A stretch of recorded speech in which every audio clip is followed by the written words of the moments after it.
مشال اپنی دھن میں اس کے سامنے بیٹھی اب ایک ایک چیز کو کھول کر دکھا رہی تھی، لیکن وہ رات میں اپنے بستر پہ لیٹی تھی، کلبٹ کے بل آنکھیں سختی سے بیچے ہوئے، مگر نیند ٹھیک کے روٹھی بیٹھی تھی۔ سامنے والے بستر پر صابرہ گہری نیند سو رہی تھی۔ ماہین نے گھر میں سمیر کے بارے میں کسی سے ذکر نہیں کیا تھا، امی سے بھی نہیں۔ وہ پہلے سے ہی اسے لے کر پریشان رہتی تھی، یہ بتا کر اپنی نئی فکریں انہیں سونپ نہیں سکتی تھی۔ بے چینی سے کروٹ بدل کر وہ سیدھے ہو کر کمر کے بل لیٹتے ہی نگاہیں تیز چلتے چھت کے پنکھے پر ٹکی تھی اور دماغ ماضی کے رہ چکے آر پار آتی یادوں کو پکار کر الجھا ہوا تھا۔ آج سمیر کو دیکھا تھا، دیکھ کر پرانے زخم پھر سے تازہ اور ہرے ہو گئے تھے اور اس کی سوزیاں میلاد کا چکر سوگ منانے لگی تھی۔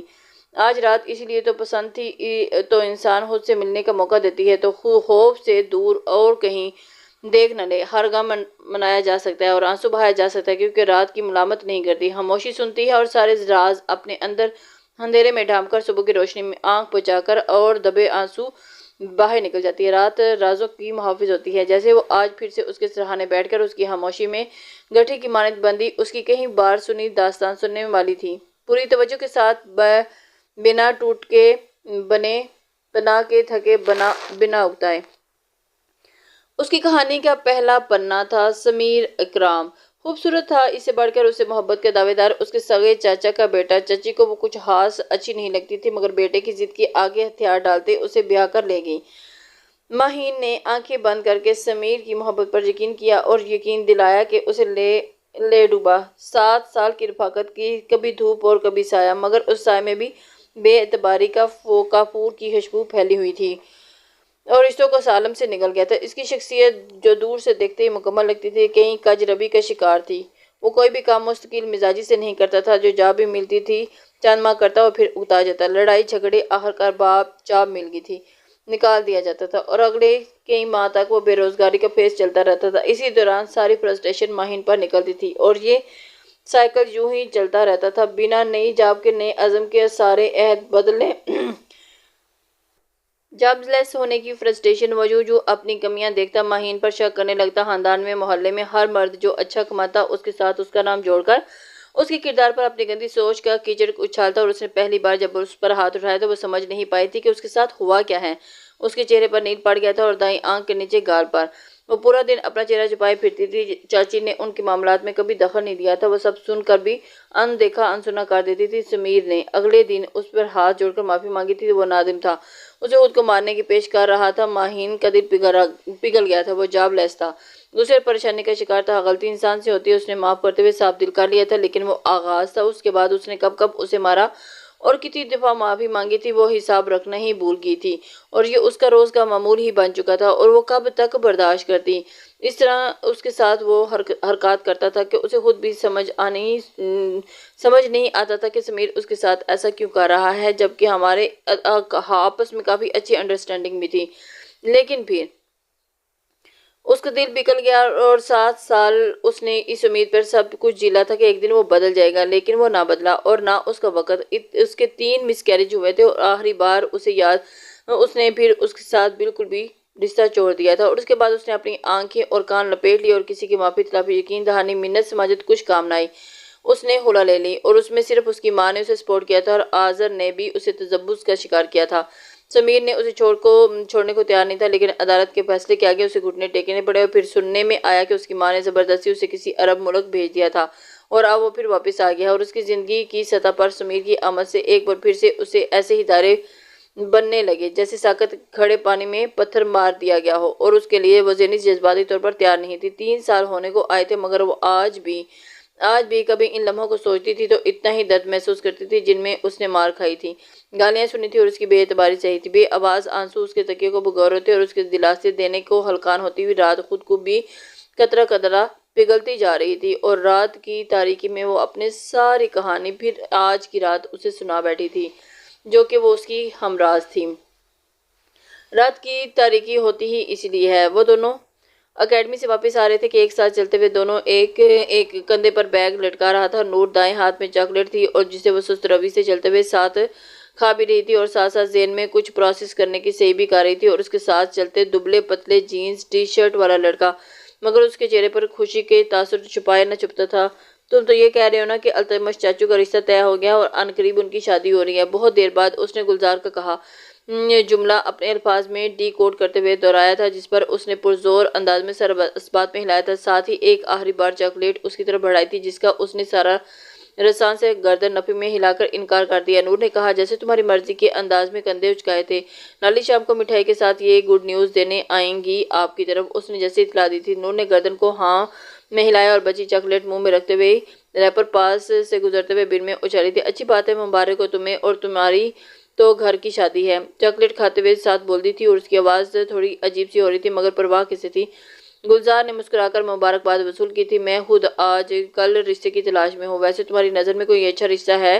اس کے اتنے اچانک استفسار پر گلزار کرنٹ کھا کر جیسے رکا تھا، پیچھے بھی بھویں لیے وہ چہرہ گھمائے دیکھنے لگا تھا۔ نور نہ سمجھی میں اس کی حرکات اور سکنات کو نوٹس کیا تھا۔ آپ ابھی بہت چھوٹی ہیں اس سب کے لیے، آپ کو رشتہ کی کیا ضرورت ہے؟ چھوڑیں، ابھی تو بہت زندگی پڑی ہے۔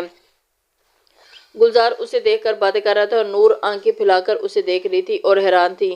اس کی عمر، اس کی آنکھوں میں عجیب سا تاثر تھا، جیسے وہ گلزار کو اس رد عمل کو سمجھ نہ پا رہی ہو۔ پھر بھی یہ آپ کے کام کرنے کا کام نہیں ہے، آپ کے والد محترم کا کام ہے۔ اس کی اپنی روایات سے محبت بہت غلط وقت پر جوش مار رہی تھی۔ ابھی سے مجھے کوئی امید نہیں ہے، اگر وہ کچھ کر لیتے ہوتے تو نوبت میرے کچھ کرنے کی کیوں پہنچتی؟ وہ اسے اپنے بارے میں بتا چکی تھی اور اپنے اظہار خیال متاسف بڑے لہجے میں کہتے ہوئے ہاتھ پھیلا کر اسے ناک سے مکھی اندیکھی ہٹائی تھی۔ لیکن آپ کو اتنی جلدی کس بات کی ہے؟ اس کے پیچھے لپکتے گلزار کا بس نہیں چاہ رہا تھا کہ وہ یہ خیال اس کے ذہن پر سے کھروچتے۔ جلدی؟ آپ تو التمش چاچو کی بھی شادی ہو رہی ہے، تو ویسے بھی 2-3 سال گزرے اور پھر گزرے تو پھر کوئی اچھی لڑکی نہیں ملے گی۔ اور اپنی ہی دھن میں بولے جا رہی تھی۔ وہ اس کو دیکھ کر ایک دم سے حیران ہوا۔ اوہ اچھا، کیا کہا؟ لڑکی؟ گلزار نے تو ایک دم سے چیخ ماری، آواز بلند ہوتی ہوئی چیخ میں بدلی تھی۔ شاک کے مارے آنکھیں ابل کر اس کے باہر نکل رہے تھے۔ جواباً اس کی آواز بھی اونچی ہوئی تھی، توبہ استغفر اللہ، میں آپ کو ایسا نہیں سمجھتا تھا۔ نور بی بی چہرے پر کراہت کے تاثرات لیے وہ بدک کر 2 قدم پیچھے ہوتا ہوا اس سے دور ہوا اور ناپسندیدگی سے اسے دیکھتے ہوئے دونوں ہاتھ الٹے کیے کانوں کو لو کو چھو رہا تھا۔ اب کی بار نور کی تیوری چڑھی تھی، آنکھوں میں غصہ لیے اسے گرا۔ کیوں توبہ؟ اپنے لالا کے لیے تم لوگوں کو 20 لڑکیاں پسند آ سکتی ہیں، تو مجھے اپنے ابی کے لیے کوئی 30 لڑکیاں نہیں مل سکتی؟ اتنے بھی بڑے نہیں ہوئے ہیں وہ تمہارے لالا سے۔ وہ دونوں ہاتھ پہلوں پر رکھے ہوئے دانتوں پر دانت جمائے اس کی طرف دو قدم آگے بڑھی اور بات سنتے ہوئے پیچھے کھسا جا رہا تھا، اور اس کی ہاؤسنگ سوسائٹی کی سڑک تھی، دور دور تک کوئی گاڑی کوئی بندہ بشر نہ تھا، اور اس کی پوری بات سنتے اسے سمجھنے میں گلزار کو چند سیکنڈ لگے تھے۔ قدم رکے اور اس کے بعد اس نے ایک پرسکون سانس خارج کرتے ہوئے دونوں ہاتھ مخافتی انداز میں اٹھا کر اسے مزید آگے بڑھنے سے روکا۔ چہرے کے تاثرات واپس نارمل ہوئے تھے، وہ پھیکا سا ہنسا تھا اور ساتھ ہی چہرے پر ہاتھ پھیرا تھا۔ نہیں، میرا وہ مطلب نہیں تھا، آپ کے ابی کے لیے رشتہ، وہ بھی لڑکی۔ وہ ٹھہر کر جیسے خود کلامی کر رہا تھا، نظریں دوبارہ نور کے تپے ہوئے چہرے پر پڑی تھی، اور پھر وہ ٹھہر کر خود کلامی کرنے لگا اور انداز اپنے محتاط ہوتا ہوا چلا گیا تھا۔ نور سمجھ نہیں پا رہی تھی کہ اسے کیا ہو رہا ہے، وہ جو حیرانی سے اس کی بات پوری سنی۔ بی بی تھوڑی سی غلط فہمی ہو گئی تھی، تو نکل کر غلط کرتے ہوئے مکمل کرتا ہوا اس کے پہلو سے کترا کر آگے بڑھتا چلا گیا تھا۔ نور چند سیکنڈ وہاں نہ سمجھی بھرے تاثرات کے ساتھ کھڑی رہی، ذہن میں ساری گفتگو کو دوبارہ دہرایا، اور پھر چند لمحوں کے بعد وہ شرم اور غصے سے گلابی ہوتے ہوئے چہرے اور آنکھوں میں غصے کی چنگاریاں لیے گھومی اور رکو۔ کیا سمجھا تھا تم نے؟ پگرا کر کہتے ہوئے اس کے پیچھے بھاگی تھی۔ گلزار کے قدموں کی تیز رفتاری بھاگنے میں ڈھلی۔ میں نے کہا رک جاؤ، بے غیرت انسان، تم نے ایسا الٹا سیدھا سوچا؟ وہ بھی کیسے؟ وہ اس کے پیچھے پوری قوت اور رفتار سے بھاگی تھی۔ گلزار کی سپیڈ کچھ اور بڑی تھی، اور ایک بات تو طے تھی کہ آج کی تاریخ میں اس کے ہاتھ لگ جاتا تو وہ ہاتھوں سے اس کی دبلی پتلی گردن مڑوڑنے سے بھی دریغ نہ کرتی۔ اس نے نور ایک دم سے تل ملا کر رہ گئی تھی کہ گلزار اس کے بارے میں ایسا سوچتا ہے، اس نے اتنی الٹی سوچ رکھی تھی، وہ سوچ بھی نہیں سکتی تھی۔ نور اپنے تیش میں تھی۔ مشال جی پھلاوا سمیٹ کر ٹائم سے تیار ہو جانا، نومیا آنٹی آج ہمیں پک کرنے آ رہی ہیں شاپنگ کے لیے۔ نوال تیز تیز بولتے ہوئے کمرے میں داخل ہوئی تھی، اپنی وارڈروب سیٹ کرتے ہوئے بری طرح سے چونکی تھی۔ اسے تو یہ سمجھ نہیں آ رہی تھی کہ اس کے سسرال والوں کو اتنی جلدی کس بات کی ہے۔ ابھی 1 ہفتہ پہلے تو منظر حسین نے انہیں رشتے کی حامی بھری تھی، مگر خوبصورت اور نازک سی انگوٹھی پہنا گئی تھی، اور اس کے بعد پچھلے 3 دن میں اتنی پیش رفت ہو چکی تھی کہ بات شادی کی ڈیٹ فکس کرنے تک پہنچ گئی تھی۔ منظر حسین اور زہرا آپی آج کل سنجیدگی سے اس بات پر سوچ رہے تھے کہ کبھی امکان تھا کہ ان کا یہ مطالبہ مان لیا جاتا۔ بات صرف مناسب دن پر آ کر رکی ہوئی تھی۔ مشال تو تب سے ہی ہول اٹھ رہے تھے، اور نوال کی تو خوشی پھولے سے سما نہیں رہی تھی، اور ایسی چٹ منگنی پٹ بیاہ یہ باتیں صرف اسی نے ہی سنی تھی اور آنکھوں میں دیکھنے کا تو پہلا تجربہ تھا۔ ان لوگوں کو تو اتنی جلدی کس بات کی ہے بھائی؟ ہاتھ روکتے پیچھے مڑ کر بہن کو دیکھتے مشال کی جھنجھلاہٹ کی آواز ظاہر ہو رہی تھی، اور پھر اسے ایک دم سے ہڑبڑاہٹ کا شکار دیکھتے ہوئے منال نے اسے سمجھایا، مشال تمہیں تو خوش ہونا چاہیے، کیا ہو گیا تمہیں؟ ان لوگوں کو اتنی جلدی کس بات کی ہے؟ نومیہ آنٹی تو 2 ہفتے بعد کینیڈا واپس جانا ہے اور جانے سے پہلے وہ چھوٹے بھیا کی نیا پار لگانے کا ارادہ رکھتی ہیں۔ اپنی بیڈ سائڈ ٹیبل پر کو کھنگالتے ہوئے اس نے بولا، اور پھر سے اگر تمہیں قنوطیت کا دورہ پڑنے لگا ہے تو پلیز یہ پروگرام فی الحال ملتوی کر دو، اور اللہ کا واسطہ ہے تمہیں مشی اپنے ہونے والی نند کے سامنے کوئی بونگی مت مارنا۔ وہ اکتائی ہوئی لگتی تھی اور اس وقت مشال کو تسلی دینے جیسے کسی امر کی متمنی نہیں تھی وہ۔ ارہم کو پھر سے الرجی ہو گئی ہے کیا؟ وہ اسے باہر کی طرف جاتے ہوئے دیکھ کر پوچھا تھا۔ نوال سر ہلاتے ہوئے کمرے سے باہر نکل گئی۔ جاتے ہوئے ایک آخری نگاہ مشال پر ڈالی تو وہ نارمل سا تاثر چہرے پر لیے جلدی جلدی کپڑے طے کرنے لگی تھی۔ نوال مسکرا دی۔ وہ جانتی تھی کہ مشال کو بریک ٹریک پر رکھنے کے لیے کون سا طریقہ کب کارآمد ثابت ہوتا ہے۔ اس وقت اگر وہ ذرا سا بھی اسے نرمی دکھاتی تو اس نے پورا دن منہ بنائے رکھنا تھا۔ 2 گھنٹے بعد نومیہ ان کے ڈرائنگ روم میں تھی موجود۔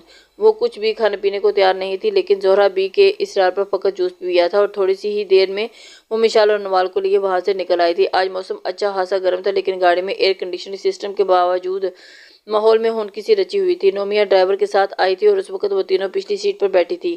پورا راستہ وہ ان دونوں کی ہلکی پھلکی باتیں کرتی گئی، اور پہلے پہل تو مشال کو تھوڑی جھجک محسوس ہوئی تھی، پھر آہستہ آہستہ وہ نارمل ہو گئی تھی۔ حالانکہ وہ زیادہ بول نہیں رہی تھی۔ گاڑی میں چلتے میوزک کے ساتھ ساتھ نوال اور نومیہ کی باتیں ہلکی ہلکی سی آواز سنائی دی تھی۔ وہ صرف تبھی ہی بولتی جب ان دونوں میں سے کوئی اسے مخاطب کرتی۔ باتوں کے دوران یہ پتہ چلا کہ التمش 3 دن کے سرکاری دورے پر ملائشیا گیا ہوا ہے، اور اسی وجہ سے پیچھے سے میں شادی کی تیاریوں میں اس قدر مصروف ہوں۔ مجھے کینیڈا واپس جانا ہے، اس لیے ہم ایمرجنسی میں شادی کر رہے ہیں۔ شاپنگ مال کے سامنے رکی تو اس کے بعد جو ان کا شاپنگ کا سلسلہ شروع ہوا تو کب دن میں شام ڈھلا۔ شام کے بڑھتے سائے رات کی دہلیز کو چھونے لگے۔ اندازہ ہی نہ ہوا ان تینوں نے بھی تو شہر کے مالز سے لے کر چھوٹی بڑی مارکیٹ چھان ماری تھی۔ نومیہ اور نوال کی اتنی اچھی جم گئی تھی کہ جیسے وہ صدیوں سے ہی ساتھ گھومتی پھرتی ہوں، اور مشال چار نچار اس کے ساتھ خود کو گھسیٹ رہی تھی، حالانکہ وہ تھکاوٹ سے سوا تھی۔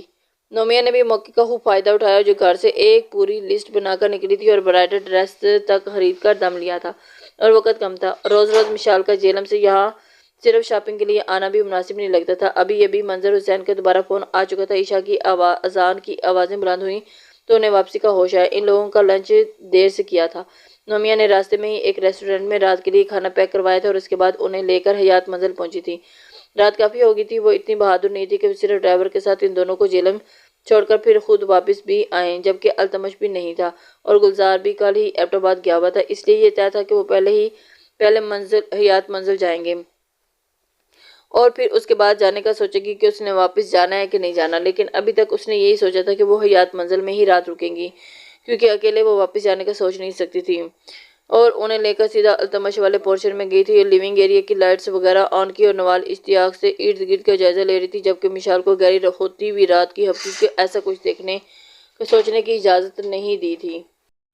انہیں لے کر سیدھا وہ التمش والے پورشن میں گئیں، اور پھر وہاں پہ وہ چیزیں دیکھنے لگی۔ تم لوگ پریشان مت ہو، منظر بھائی سے بات تو ہو گئی ہے نا، بس تھوڑی دیر میں ہم نکلتے ہیں، تب تک تم لوگ واش روم میں جا کر فریش ہو لو۔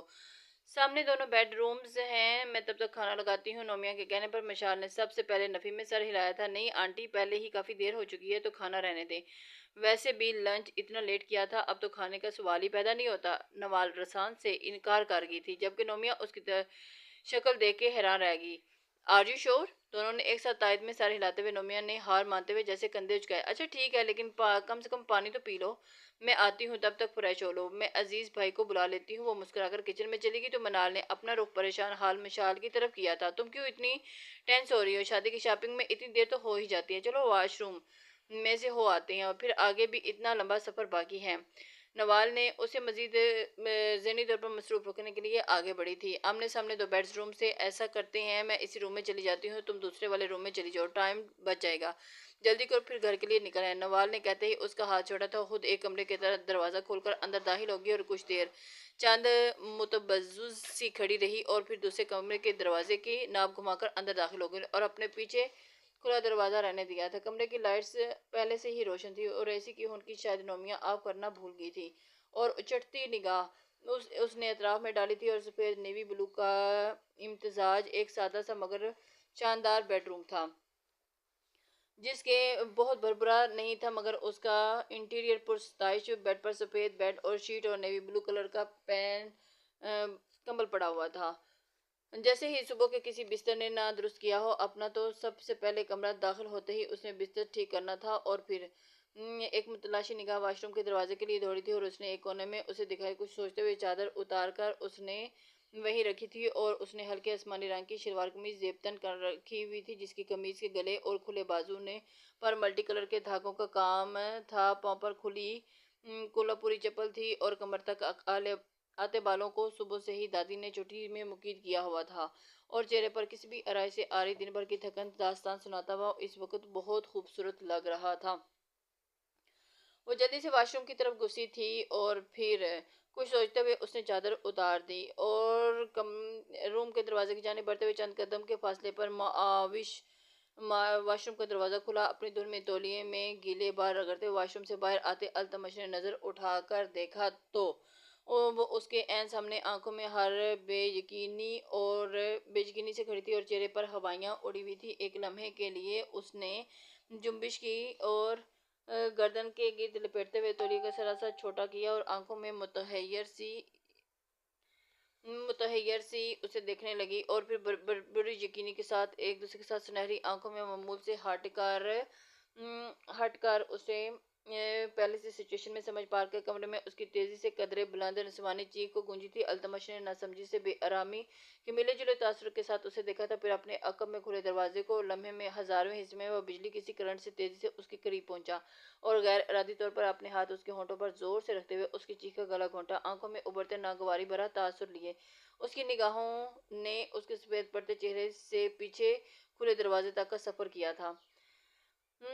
یو سلی گرل، اکتائے ہوئے چہرے کے ساتھ کہتے ہوئے آواز میں برہمی دراری۔ مشال اپنی جگہ بت بنی کھڑی رہی تھی۔ التمش کا ہاتھ ابھی بھی اس کے ہونٹوں پر سختی سے دھرا تھا۔ اس کی آنکھوں میں پنپتی ہوئی وحشت اور اس کی ایک آنسو کی صورت دکھائی آنکھوں کے کونے میں بہتے اس کے گال سے لڑک کر التمش کی انگلی کے پور پر آن ٹھہری تھی۔ ایک لمحے کا منظر تھا مگر اتنا مکمل مبہوت تھا کہ اس کے جیسے رکھے پھیکے بندے کو چند ساعتوں کے لیے وہ حیران کر گیا تھا۔ چادر اٹھا کر اس کے سر پر ڈالی اور تیزی سے چند قدم اس سے دور ہوا تھا۔ ایسا کرنے میں اس نے وہ مشکل 3-4 سیکنڈ کیے تھے۔ تب تک پریشان سی نومیا اندر داخل ہوئی اور سامنے التمش کو دیکھ کر ٹھیک سے حیران بھی نہیں ہو پائی تھی۔ کیا ہوا مشال، تم ٹھیک ہو؟ التمش کو نظر انداز کرتے ہوئے مشال کی جانب بڑھی تھی، جو کسی ٹرانس کسی کیفیت سے گزرتی نکلتی لرزتے ہاتھوں سے اپنی چادر ٹھیک کر رہی تھی۔ نومیا کی طرف اس کی پشت تھی۔ جب کہ وہ اس کے قریب پہنچی تھی اس نے اپنے حلیہ اور چہرے کے تاثرات دونوں پر قابو پا لیا تھا۔ وہ اس کے سامنے کھڑی اس کا شانہ تھامے تشویش سے اس کو دیکھ رہی تھی۔ مشال نے بمشکل اپنے آنسو روکے تھے اور باندھتے ہوئے شرمندگی سے نفی میں سر ہلا دیا تھا۔ تب تک نوال بھی وہیں آ گئی تھی اور اب نہ سمجھی سے اسے سب دیکھ رہی تھی اور ساتھ والے کمرے کا دروازہ بند تھا اور ساؤنڈ پروف ہونے کی باعث وہ مشال کی چیخ سن نہیں پائی تھی۔ اسی وجہ سے انہیں اندازہ نہیں ہو پایا تھا کہ وہ اسی کتنی ہڑبڑاہٹ میں تھی۔ التمش کو وہاں دیکھ کر اسے بھی حیرت ہوئی تھی۔ التمش کی نظر اس پر پڑی تو اس نے فوراً نظر چراتے دیکھ کر اس کے سارے اپنے آکورڈ سچویشن کی طرف اس کا دھیان پہلی بار گیا تھا۔ وہ گرے ٹراؤزر کے اوپر سے اب بنیان پہنے ہوئے تھا اور گلے میں تولیہ جھول رہا تھا۔ خود کو کوستے ہوئے اس نے تولیہ پھیلا کر اپنے شانے کو کور کیا تھا۔ منزل بدرا تو سامنے شاک لگے تھے۔ نومیا نے مسکرا کر کہتے کمرے میں پھیلے تناؤ کی کیفیت کو کم کرنا چاہا تھا۔ منظر بدلا تو لیونگ ایریا میں بیٹھی ہوئی مشال کے لیے مزید ایک سیکنڈ بھی وہاں رکنا محال تھا، مگر مجبوری تھی۔ وہ نوال کے ساتھ چپک کر بیٹھی تھی اور چہرے کے حد و حال اب نارمل لگتے تھے، مگر دل ابھی بھی کچھ دیر پہلے والے منظر میں قید تھے۔ تبھی وہ بھی وہیں چلا آیا۔ ٹراؤزر کے اوپر برانڈڈ نیک بلیک ٹی شرٹ کا اضافہ ہو چکا تھا اور بال برش کیے وہ فریش لگ رہا تھا۔ نوال کے دائیں طرف والے صوفے پر جگہ بناتے وہ بیٹھا اور اب اس سے حال احوال پوچھ رہا تھا، جس کا وہ خوش دلی سے جواب دے رہی تھی، جبکہ مشال پوری طرح اس کے پیچھے چھپنے کی تگ و دو میں ہلکان ہو جا رہی تھی۔ ایک بار پھر ذہن کے کچھ سماعتیں پیچھے بھٹکا اور ساری شرم ساری ایک ریلا اس کے احساسات اور جذبات میں بھونچال سا باعث بنا تھا۔ اس کے برعکس التمش بالکل کمپوزڈ لگتا تھا، جیسے کچھ ہوا ہی نہ ہو۔ تم کب آئے؟ ان کی طرف آتے کچن میں برآمد ہوئی نومیا کے ہاتھ میں ایک باؤل تھا۔ التمش نے گردن گھما کر انہیں دیکھا۔ شام 4 بجے، مختصر سا جواب دیا گیا تھا۔ وہ جو ایک دم سے حیران ہو کر اس کی بات سن رہی تھی۔ اچھا، تم نے بتایا نہیں تم کب آئے تھے؟ مجھے پتا ہوتا تو پھر۔ چلو کوئی بات نہیں، آئی ہو تو میٹھا کھانا اچھا مانا جاتا ہے شگن۔ نومیہ نے اب بھی بڑے بزرگوں کی کوئی کہیں روایت کی منو ان پیروی کرتی تھی۔ مشال نے نہ سمجھتے ہوئے ان کے آئس کریم والی چمچ آگے کرنے پر منہ کھول کر آرام سے کھا لی تھی اور ایک دم سے سب کی مرکز نگاہ بن گئی تھی۔ التمش کو تو صرف اس کے گود میں رکھے ہاتھ نظر آ رہے تھے۔ چلو التمش اب تم منہ کھولو۔ نومیہ کو نہ جانے کیا سوچی تھی جو اب گھوم کر التمش کے آگے کھڑی ہو گئی تھی۔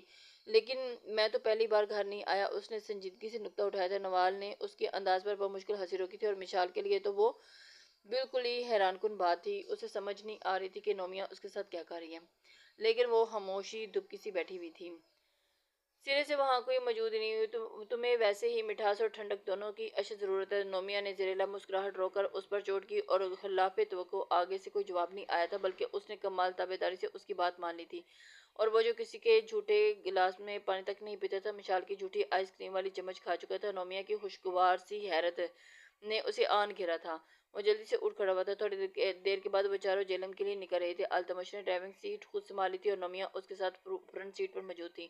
راستے میں ایک بیکری کے آگے رکتے ہوئے اس نے چند چیزیں پیک کروائی تھی۔ نومیہ نے واپس گاڑی میں بیٹھنے پر پرستائش بھری نظروں سے دیکھا تھا۔ وہ دیکھنے سے بالکل بھی لاپرواہ سا لگتا تھا، مگر اس کا رکھ رکھاؤ کبھی کبھار اس کی بڑی بہن کو بھی چونکنے پر مجبور کر دیتا تھا۔ 2-3 دن میں اس کا پیچھا کر رہا تھا۔ ماہین کے اعصاب چٹکنے لگے تھے اور اس سے بات کرنے کی کوشش نہیں کرتا تھا، لیکن اس کی اپنے ارد گرد موجودگی اس کے جلتے انگاروں پر لوٹنے کا سا احساس تکلیف دیتی تھی، مگر وہ بے بس تھی، کچھ نہیں کر سکتی۔ وہ ایک پبلک پلیس تھی جہاں کوئی بھی آ جا سکتا تھا۔ وہ کسی پر بھی قدغن نہیں لگا سکتی تھی۔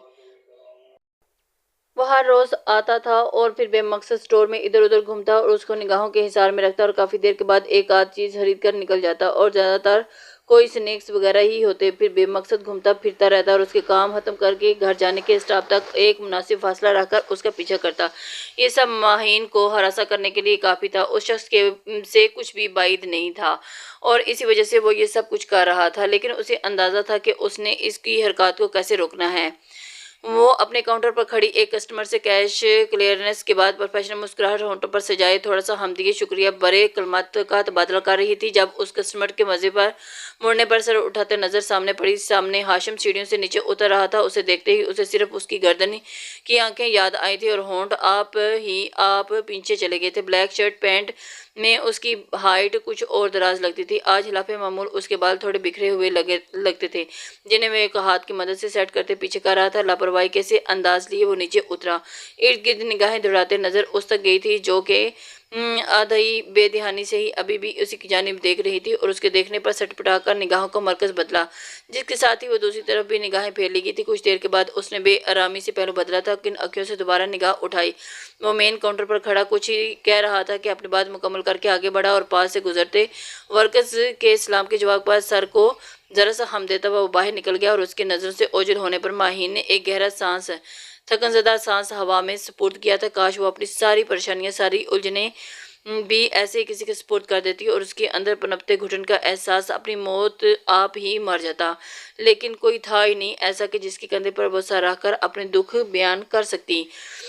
ماہین نے اپنے کام کی طرف توجہ دیتے ہوئے کاؤنٹر کو پھر سنبھالا تھا اور پھر اپنے ورکنگ آورز ختم ہونے پر وہ باہر نکلی۔ کچھ فاصلے پر موبائل کان سے لگائے سمیر کھڑا تھا اور اس کی ماہین کی جانب پوچھ تھی، لیکن وہ اسے پہچان گئی تھی۔ اس نے کچھ سوچا اور پھر مخالف سمت چلتے راستہ بدل لیا تھا۔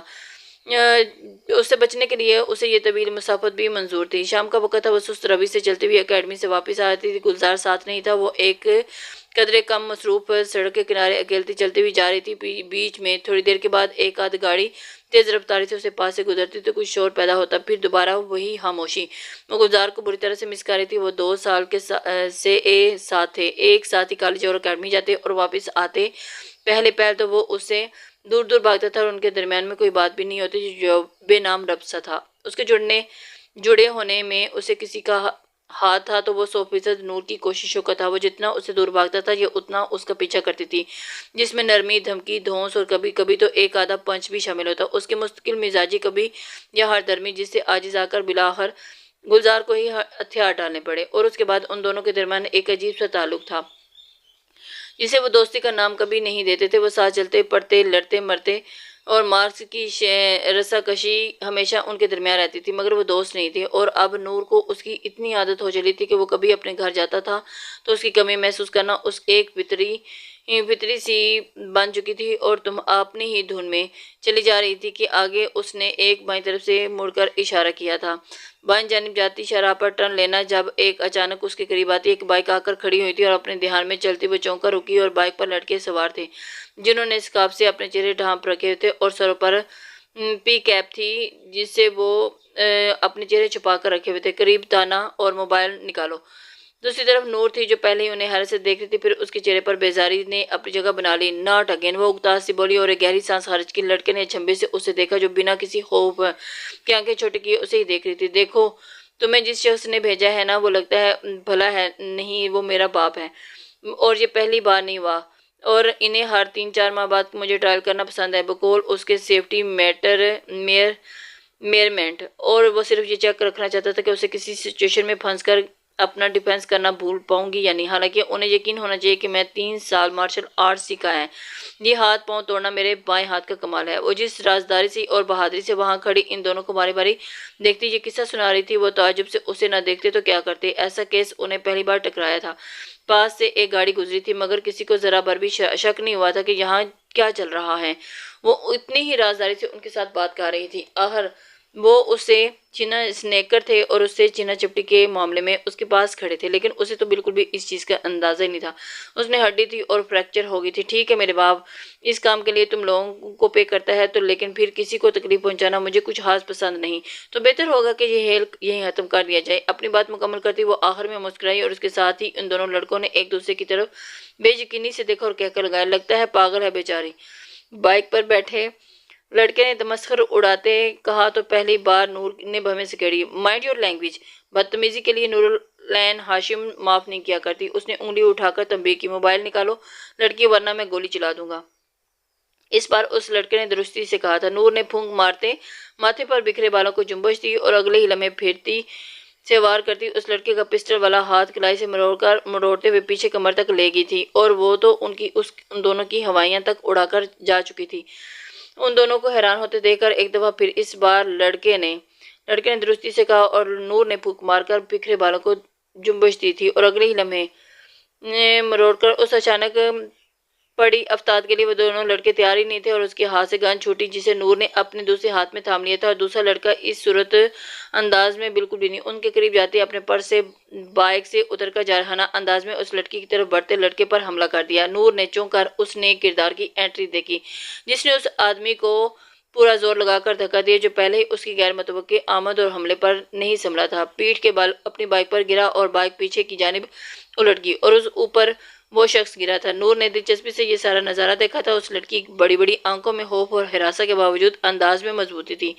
اس نے اب نور کی گرفت میں جھگڑے لڑکے کو بھی اسی انداز میں دھکا دیا تھا جو اپنے اس انداز میں اپنے ساتھی کے اوپر ہی اوندے منہ گرا ہوا تھا۔ بنا وقت ضائع کیے اس نے نور کا ہاتھ اپنے ہاتھ میں جکڑا اور اسی جانب دوڑ لگا دی جس طرف سے وہ آئی ہوئی تھی۔ حیرت زدہ سی نور نے اسے منع کرنا چاہ رہی تھی مگر اس نے کوئی موقع ہی نہیں دیا تھا۔ اس کا ہاتھ مضبوطی سے پکڑے وہ سرپٹ بھاگے جا رہی تھی۔ اسے سمجھ نہیں آ رہی تھی کہ اس کے ساتھ کیا ہو رہا ہے۔ نور ہکی بکی اسے دیکھتے جا رہی، ارے رک جائیے میری بات سنیے، اسے پکارتی رہی مگر وہ انسنی بھاگتی ہوئی ایک قدرے تنگ سی سڑک پر ہولی جو کسی کالونی کی طرف جاتی تھی۔ کچھ آگے جا کر اس نے پیچھے مڑ کر دیکھا، پیچھے کوئی نہیں تھا۔ اس نے بھی اپنی پھولی ہوئی سانس کو ذرا سا روک کر بحال کرنا چاہا۔ بھاگنے کے باعث پسینے سے چہرہ تر سرخی مائل ہو رہا تھا اور اس کی نسبت نور بالکل ٹھیک لگ رہی تھی۔ ہاشم کی دی ٹف ٹرین کے بعد اب اتنی سی بھاگ دوڑ تو اس کا سانسیں بے ترتیب کرنے سے قاصر تھی۔ نور نے دلچسپ نظر سے اسے خود کو کمپوز کرتے ہوئے دیکھا جو اب اس کا ہاتھ چھوڑنے دونوں ہاتھ اپنے پہلو پر جمائے جھک کر کھڑی تھی۔ نور اسی کی جانب دیکھ رہی تھی۔ سیدھے ہوتے اس لڑکی نے الجھے ہوئے سانس کے درمیان اپنا جملہ مکمل کیا۔ نور ہنسی، آپ غلط سمجھ رہی ہیں، وہ اصلی ڈاکو تھوڑی نہ تھے، وہ تو بس ایک پلانٹڈ فلاپ شو تھا۔ ٹھہریں ذرا، اس کی بات وہ سمجھنے سے قاصر تھی۔ وہ نور اسے سمجھانے سے ہونٹوں پر شریر سی مسکراہٹ لیے وہ اپنا موبائل ٹراؤزر کی جیب میں برآمد کرتے ہوئے فنگر پرنٹ سے اسکرین لاک کی اور ڈائل لسٹ میں موجود پہلے نام پر پریس کیا۔ موبائل کان سے لگایا اور دوسری لڑکی اب بھی ڈری ہوئی لگتی تھی، اب بار بار پیچھے دیکھ رہی تھی جیسے اسے خدشہ وہ لوگ ان کا تعاقب میں ہوں گے۔ ہیلو، دوسری طرف ہاشم کی آواز تھی۔ اپنے آفس میں بیٹھا تھا، ریڈنگ گلاسز پہنے ہوئے، نظر سامنے لیپ ٹاپ پر اسکرین پر جمی تھی۔ I am really sorry disappointed, ابھی اس بار ٹرائل شو سب سے زیادہ تھکا ہوا تھا۔ اس نے تعصب سے بھی سر جھٹکا تھا۔ کیا کہہ رہی ہو؟ دوسری طرف اس کی بات سمجھنے سے دشواری ہو رہی تھی۔ کی بورڈ پر انگلیاں تیزی سے چل رہی تھی اور وہ اس کی بات سمجھنے سے قاصر تھا۔ کیا کہہ رہی ہو؟ نور ابھی بھی اپنی بات بتا رہی تھی۔ زیادہ بنیں مت، آپ جو کرائے کے نام نہاد گنڈے بھیجے تھے نا، وہ کچھ خاص امپریس نہیں ہوئی اور ان سے اگلے چند لمحے وہ کچھ بول نہیں پائی تھی۔ نور تم سن رہی ہو؟ کہاں ہو اس وقت؟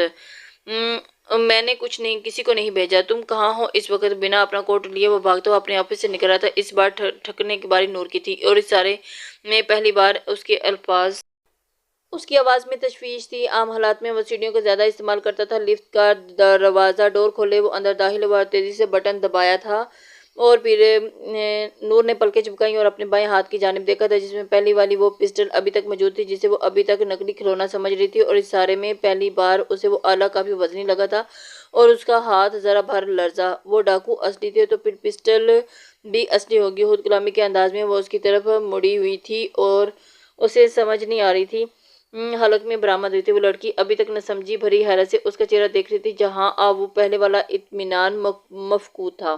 پسٹل تم کہاں ہو اس وقت؟ تم ٹھیک ہو؟ اس کے ایک ایک لفظ بغور سے سنتے ہوئے اس کے گلے میں جھولتی ٹائی کی ناٹ ڈھیلی ارد گرد گھٹن کا احساس بڑھتا چلا گیا تھا۔ 3 2 1 لفٹ کا دروازہ کھلا تھا اور وہ جلدی سے باہر نکلتے ہوئے گاڑی میں بیٹھ چکا تھا۔ نور نے اپنی لوکیشن اسے بتاتے ہوئے جلدی سے فون بند کر دیا تھا۔ وہ ابھی بھی اسی کے ساتھ رابطے میں تھا، اتنی جلدی میں تھا کہ اسے پوچھنے کی جرات نہیں کر سکا تھا کہ میں بالکل ٹھیک ہوں۔ نور نے ارد گرد نظر ڈرائی، اسے جگہ بتائی، میں آ رہا ہوں۔ اس کے ماتھے پر پسینے کی بوندوں کے ساتھ گاڑی ان لاک کی تھی۔ کیا ہوا؟ اس کی متغیر رنگت دیکھتے ہوئے وہ حیران پریشان اسی کو دیکھ رہی تھی، لیکن دیکھتے ہی اس لڑکی نے سوال کیا تھا۔ وہ نور نے جواب میں اسے غائب دماغی سے دیکھا تھا جو اس کے حواس دوبارہ ایکٹیویٹ ہونا شروع ہوئے تھے۔ ہاتھ میں پکڑی پسٹل بیگ میں پھینکنے کے سے انداز میں ڈالی اور اس کی طرف مڑی تھی۔ بھاگیں، وہ اصلی ڈاکو تھے اور اس بار نور اس کا ہاتھ پکڑ کر سر پٹ بھاگی تھی اور اس کے ساتھ بھاگتے اچانک وہ کراہ کر رکی۔ نور کے قدم تھمے تھے، گردن گھما کر دیکھا جو قدرے جھک کر کھڑی، اپنا عبایا تھوڑا اوپر کیا اپنے پاؤں دیکھ رہی تھی۔ اس کی چپل ٹوٹ گئی تھی، پنجے اوپر والی سٹریپ اکھاڑ کر باہر نکل آئی تھی۔ نور اس کی طرف گھومتی نیچے بیٹھ کر جائزہ لینے لگی تھی۔ اسے سمجھ آ چکی تھی کہ اس وقت اس کی چپل ٹوٹ چکی ہے۔ اوہ، آپ کا تو جوتا ٹوٹ گیا۔ نیچے جھکی اور اسٹرپ واپس اندر ٹھوسنے کی کوشش کر رہی اسے تسلی دیتی ہوئی سیدھی ہوئی۔ وہ لوگ کافی آگے نکل آئے تھے۔ نور نے ایک محتاط نظر ارد گرد دوڑائی تھی۔ اب وہ دونوں آہستہ آہستہ چل رہی تھی کیونکہ ٹوٹے جوتے کے ساتھ وہ پاؤں گھسیٹ کر آگے بڑھی تھی۔ اگلا موڑ کاٹتے ہی ساتھ ہی ایک مصروف چراغ تھی، کچھ آگے اس کا سٹاپ تھا۔ آپ تھوڑی دیر رک جائیں، میرے فادر آ رہے ہیں، ہم آپ کو آپ کے گھر ڈراپ کر سکتے ہیں۔ اس طرح ٹوٹے جوتے کے ساتھ لوکل سفر کرنا مشکل ہوگا آپ کے لیے۔ نور نے دوستانہ آفر کی تھی۔ خطرہ تو ٹل تو اب وہ پہلے سے بہتر محسوس کرتی ہوئی تشکر آمیز نظروں سے اسے دیکھ رہی تھی۔ اور اس کی ضرورت نہیں ہے، میں چلی جاؤں گی۔ آپ جس کی بنا پر وہ جان کی پرواہ کیے اس کی مدد کی تھی، نہیں اس کی ضرورت نہیں ہے، میں مینج کر لوں گی اور تم اگلی بار خیال رکھنا۔ ایسی صورتحال میں تھوڑا سنبھل کر رہتے ہیں، صرف گمان کے بھروسے نہیں رہتے، سب سے پہلے اپنا بچاؤ کرتے ہیں۔ وہ بے ضرورت سی مسکراہٹ لیے اسے نرمی سے سمجھا رہی تھی۔ نور نے مسکرا کر گردن ہاں میں ہلائی تھی اور اس کے بعد اس کی بہن آگئی تھی تو وہ اس میں بیٹھتی چلی گئی تھی اور نور وہیں کھڑی اسے جاتا دیکھتی رہی۔ کچھ ہی پل گزرے تھے کہ جب ہاشم کی کار اس کے عین سامنے آ کر کھڑی ہوئی اور وہ اسے موبائل سے کال کرنے لگا تھا اور کال کرتے ہوئے وہ اس کے سامنے آ گئی۔ جی بابا، میں ادھر ہوں، ابھی تھوڑا سا سنبھل کر۔ وہ بے ضرورت سی مسکراہٹ لیے تھے، پریشانی سے اسے چھونے کی سکت سے محروم ہو گئی تھی۔ ہاشم نے قریب آتے اس کے شانے کے گرد حصار کرتے ہوئے اس کا سر چوما تھا اور ارد گرد لوگ متوجہ ہو رہے تھے مگر اسے نور کے علاوہ کوئی دکھائی نہیں دے رہا تھا۔ تم ٹھیک ہو نا؟ ایک نظر اسے پورے سراپے پر ڈالتے ہوئے جاننا چاہتا تھا کہ اسے کوئی چوٹ تو نہیں آئی۔ نور اس کے سامنے سے سلامت کھڑی تھی مگر وہ ابھی مطمئن نظر نہیں آ رہا تھا۔ نور نے اس کے بازو کے گرد اپنے ہاتھ لپیٹتے ہوئے مسکرا کر اسے تشفیق کرانی چاہی تھی۔ وہ گاڑی کی طرف بڑھے۔ ہاشم نے پہلے اس کی طرف کا ڈور کھول کر اسے بٹھایا اور پھر گھوم کر خود ڈرائیونگ سیٹ سنبھالی تھی۔ کچھ دیر کے بعد ڈرائیونگ کر رہا تھا، اسے پوری بات بتا رہی تھی، جس کے بعد ہاشم نے گاڑی کا رخ پولیس اسٹیشن کی طرف موڑا تھا اور اسے رپورٹ درج کرانی تھی اور اس پسٹل کا بھی صدبات کرنا تھا جو ابھی بھی نور کے بیگ میں تھا، اس لیے فوراً جلدی سے پہلے وہ پولیس اسٹیشن کی طرف انہوں نے رخ کر لیا تھا۔ پولیس اسٹیشن کی طرف جاتے ہوئے اس نے نور سے ہر وہ بات پوچھی تھی جس کے بارے میں انہوں نے ڈاکوؤں تک پہنچنا تھا، لیکن وہ کام واپس آ کر عصر کی نماز پڑھ کر یہی سوچ کر لینی تھی کہ آدھا گھنٹے کی ریسٹ لے لی ہوگی، اور ایسی نیند آئی تھی کہ اب باہر آہستہ آہستہ گہری تاریکی تھی۔ ان کی نرم آواز پر مندی مندی آنکھیں کھولتی بھی اٹھ بیٹھی تھی۔ کمرے میں روشنی چل رہی تھی اور کھلے دروازے پر برآمدے میں لگی سیاہ جالیاں گریل اترتے اندھیرے کو دیکھتے ہوئے چونکی تھی۔ میں اتنی دیر سوتی رہی امی، مجھے جگا دیا ہوتا۔ سونے کے باعث آواز معمول سے تھوڑی بھاری تھی۔ کوئی بات نہیں، تم اچھی نیند سو رہی تھی، چلو دیر مت کرو، اب اٹھو اور جلدی سے پہلے نماز پڑھ لو۔ اور اس کے اوپر اوڑی چادر طے کرنے لگی تو مہین بھی سرعت سے اپنی جگہ چھوڑتی ہوئی اٹھ کھڑی ہوئی، سرہانے کے پاس رکھا دوپٹہ اٹھا کر کندھے پر پھیلایا اور کمرے سے نکل کر برآمدے کے آخری کونے میں موجود چھت کو جاتی سیڑھی کے نیچے واحد واش روم کی جانب بڑھی تھی۔ اور ان کا گھر راولپنڈی کی ایک پرانی کالونی میں واقع تھا، بالکل سیدھے قطار میں 3 درمیانے سائز کے کمرے اور ان کے اوپر برآمدہ، جس کے ایک طرف لمبائی کا رخ چوڑائی میں کم مستطیل شکل کی بیٹھک تھی اور جو برآمدے کی حدود سے تھوڑا باہر تک جاتی تھی، اور اس کے ساتھ ہی برآمدے سے باہر چھوٹا سا کچن۔ برآمدے میں ایک چارپائی پڑی ہوئی تھی اور اس کے ساتھ ہی مشتمل 2 پیڑے پڑے ہوئے تھے، جس کو دیکھ کر لگتا ہی نہیں تھا۔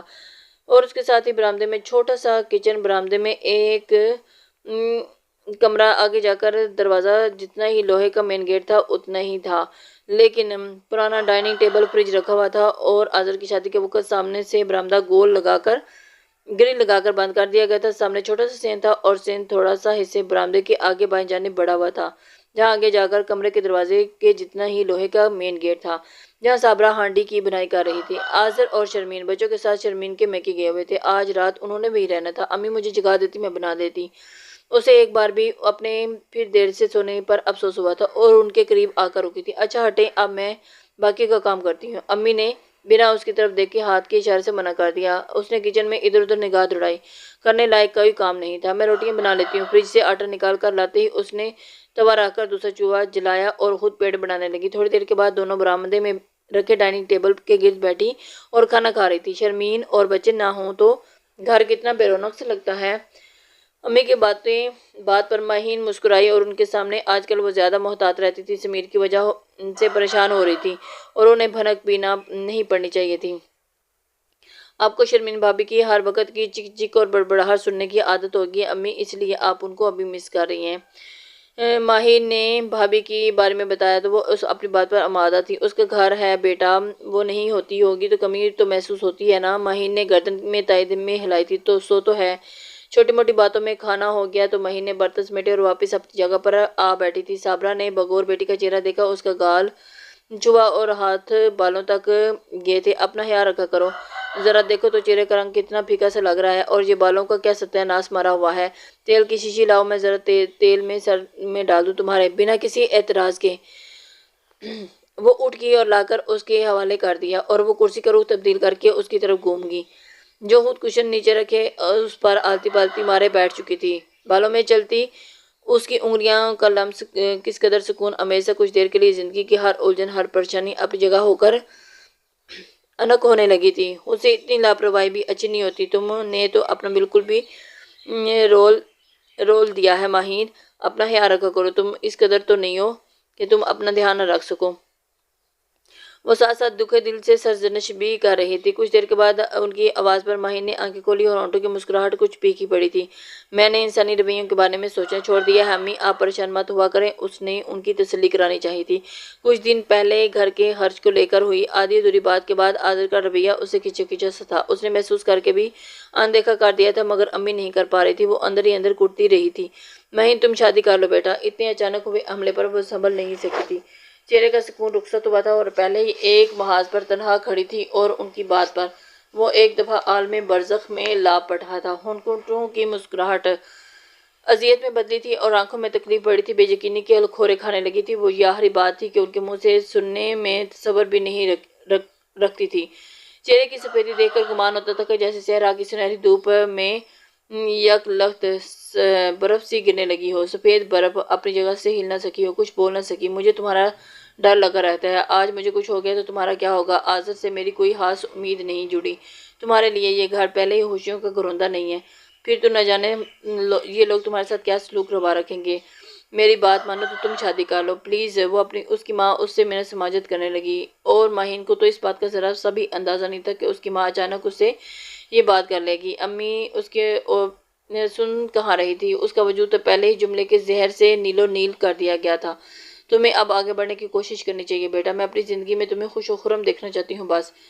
ان کی انگلیاں ہنوز اس کے بالوں میں جا رہی تھی، مگر اب ان کی ٹھنڈک کو محسوس کر سکنے کی پوزیشن میں نہیں رہی تھی۔ وہ آگے کیسے بڑھ سکتی تھی جبکہ اس کے ماضی کے بھیانک سائے آج بھی اس کے قدموں سے لپیٹے پڑے تھے۔ میں پہلے ہی زخم وجود لیے پھر رہی ہوں امی، اور آپ مجھے ایک بار پھر سے میدان جنگ میں دھکیل رہی ہیں۔ وہ بولی تو اس کی آواز اس کے اندر ہی ہو رہی توڑ پھوڑ کے بالکل برعکس تھی، سرد اور بے حس سی۔ اللہ نہ کرے بیٹا، اللہ ہمیشہ اچھے کی امید رکھتے ہیں اللہ سے۔ تمہارے لیے صرف ایک آزمائش تھی جو اب ختم ہو چکی ہے، اب تو مجھے صرف اللہ سے صلے کی پوری امید ہے۔ اس کی انگلیوں کی حرکت جامد ہوئی تھی۔ وہ آواز کو بڑی مشکل سے متوازن رکھتے ہوئے کہا تھا، ورنہ آنکھیں تو کب کی ہار مان چکی تھی اور مانتی نم ہو چکی تھی۔ ماہر نے ایک ٹھنڈی آہ بھری، کون جانتا تھا کہ اس کی آزمائش ابھی ختم نہیں ہوئی تھی۔ دونوں گھٹنے سیدھے کرتے ہوئے جوڑ کر سینے سے لگائے اور بازو ان کے گرد باندھے کسی غیر مرئی نقطے کو دیکھتے ہوئے اس کی آنکھیں بنجر صحراؤں سی ویران تھیں۔ ماضی کے تپتے صحرا میں ننگے پیر بھاگتے ہوئے وہ اب تھک چکی تھی اور اس میں مزید اتنی طاقت نہیں تھی کہ وہ آگے چل سکتی، اور اس نے اکیلے ہی زندگی گزارنی تھی۔ عزیز بری یادیں، کہیں بہت ساری ریت اڑ کر آنکھوں میں چبھتی ہوئی، ان میں جلن کا احساس ہو رہا تھا اور آنکھوں میں نمی کو تیرتے ہوئے وہ بنجر تھی اور انہیں بنجر ہی رہنا تھا۔ پتہ نہیں امی، مجھے لگتا ہے کہ میری آزمائش ابھی ختم نہیں ہوئی اور مجھے اس کے ختم ہونے کی خاص امید نہیں۔ میں ہر روز ٹوٹتی ہوں اور پھر نئے سرے سے خود کو جوڑتی ہوں، اور اس توڑ جوڑ کی گرداب میں پھنسی میری زندگی میں کسی نئے تعلق یا رشتے کی کوئی گنجائش نہیں ہے۔ میں ٹھیک ہوں یہاں، اور جو میں جھیل کر آئی ہوں اس کے آگے تو یہ حالی حوالی سر رویے کوئی زیادہ تکلیف نہیں دیتے مجھے۔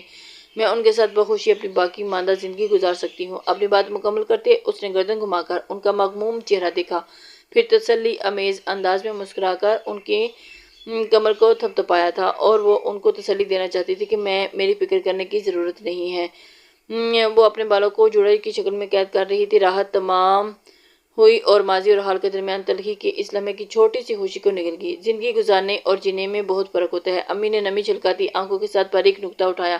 جانتی ہوں، لیکن زندگی خود کو جینے کا موقع بہت کم خوش نصیبوں کو دیتی ہے، جو کہ میں نہیں ہوں۔ زیادہ تر لوگ اس سے تو گزار دیتے ہیں۔ مجھے لگتا ہے میرا شمار بھی دوسری کیٹیگری میں ہوتا ہے۔ اٹھ کر قمیض کی سلوٹیں درست کرتی وہ ٹیبل کو سطح پر رکھتی ہوئی تیل کی شیشی اٹھائے کمرے کے دروازے کے پیچھے کہیں گم ہو گئی تھی۔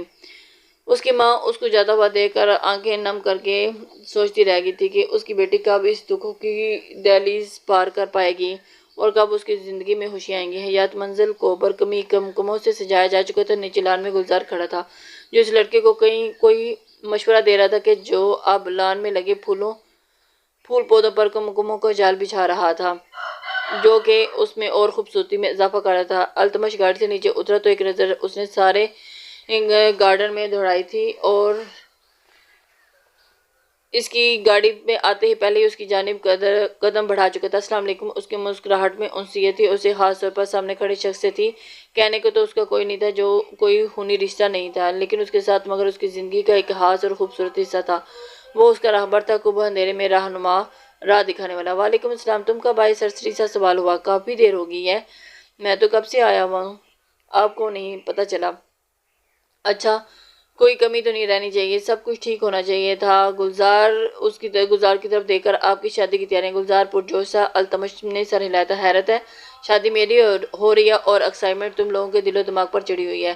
وہ اکتا سا سیڑھیاں چڑھنے لگا تھا تو گلزار نے لاپرواہی سے شانے اچکے واپس اس لڑکے کی طرف بڑھ گیا تھا۔ تبھی نیچے والے پورشن کا انٹرنس ڈور کھلا اور حماد تھا جو تیزی سے باہر نکلا، اور مگر نگاہ التمش پر پڑی تو قدموں کی رفتار خود بہت دھیمی پڑ گئی تھی۔ وہ بھی اسے دیکھ چکا تھا، تبھی چوتھے زینے پر رک گیا۔ کیسے ہو؟ اس کے پاس آنے اور آہستگی سے سلام کرنے پر اس نے پوچھا، اور خلاف معمول آواز میں نرمی تھی۔ ٹھیک ہوں۔ حماد نے نظریں چرائیں۔ اسے 3 سال پہلے کا واقعہ یاد آیا اور آج بھی من و ان ازبر تھا، اور اس کے بعد وہ خود بھی کبھی اتنی ہمت نہیں جتا پایا تھا کہ التمش سے نظر ملا سکے۔